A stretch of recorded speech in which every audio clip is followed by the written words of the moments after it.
Welcome to this edition of Dudley's Coaching Corner, where you can always find me on Facebook, Twitter, YouTube, and on my website, daviddudley.com.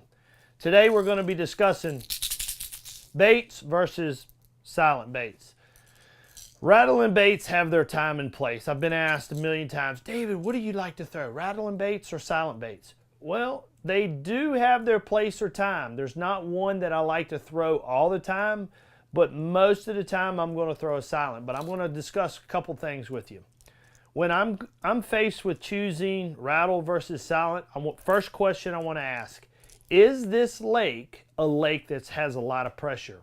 Or is this a lake during this time of year that has a lot of pressure? Because think about this.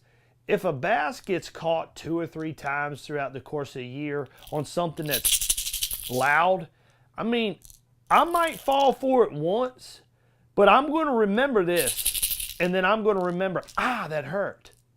Then I'm going to remember this, that hurt. That's a reminder of a painful situation. But there's no way of disguising a silent bait coming through the water. So when it comes to my choice, I'm going to ask these questions. Is this a lake that's pressured hard? Or is this a lake that is just coming in the season? What I mean by that is you have a time of the year, like from fall to winter to first part of spring, where most lakes, even pressured lakes, don't have that much pressure on them.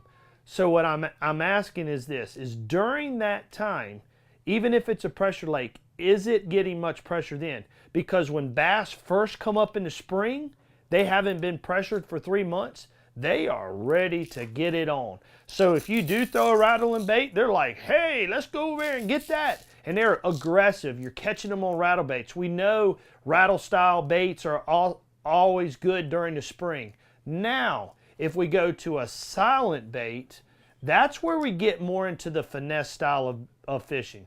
So what I mean by that is this. If I know a lake is pressured very hard, then I'm going to go to a silent bait. A silent bait is something that they can't really hear. They can't distinguish whether it's live or unnatural or whatever it is. But a silent bait is also going to catch a fish that's pressured. So now that we understand that a lake that is pressured versus unpressured, the other instance I want to go to for a rattle bait is a muddy water situation. Muddy water rattle baits are good. But again, you've got to ask your question. Even if you're fishing a muddy river, a muddy lake, these fish get caught all year long too. They're an aggressive style fish. When the water's muddy, they have to take advantage of whatever they can see during that time. So if you're throwing the targets, I still like a silent bait. So case in point, this is what I'm trying to tell you. If you were to look in my box right now and say, hey, David, I wonder what's in David Dudley's box. Probably 75% of my baits are silent baits. The first bait I'm going to pick up is going to be a silent. I know that if I can catch them on a silent in pressured lakes, I can catch them on a silent anywhere else I go.